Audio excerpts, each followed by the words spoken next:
in this, so I'll just ask it out loud and see if there's anything else you want to say, and if not, we can go on. Okay. So the next question was, what are some examples of how providers have to alter their approach as a result of drug shortages? I kind of answered that. You did. And it's okay if there's not, Okay. if there's another. I mean, it would be Because you did. yeah, it'd be kind of the same thing I said before. Cool. Okay. So then, and you hinted on this, but I'll ask the question again as well.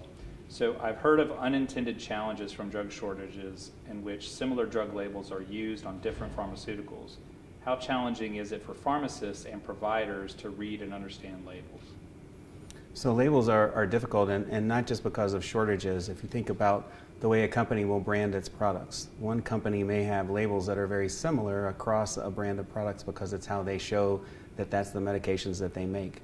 That can create what we call look-alike labels or sound-alike labels. So drug names can be similar, or drug vial sizes may be the same, and they may have the same color cap, and they may have a very similar layout, the only difference being the name of the drug on the medication. So that can create an issue for a practitioner in the pharmacy or a nurse to confuse those two vials because they're used to the color and the look.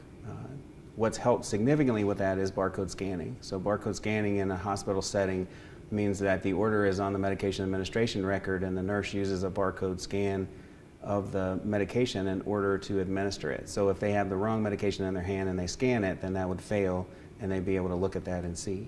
Now, lots of pharmacies in a hospital setting may not yet have instituted that technology. They may still be using an opportunity where a technician goes to the shelf and pulls the vial off the shelf. So you may have an opportunity there for that. But look-alike and sound-alike are significant issues in medication safety, and we work on lots of different ways to try and make sure that we've got double checks for those medications. We try to locate them in different places. If we can switch products, we will. But as you talked about with shortages, you may have to order a product that you didn't normally have, which may look like something else. So it turns to be, again, a complex situation. You have to continually monitor. We get reports from nurses when things look alike, or if they have an almost mistake, and we'll go back and try to work on that to ensure that we get a product that looks different, or try and find a way to separate those products to decrease the chances we'd have a medication.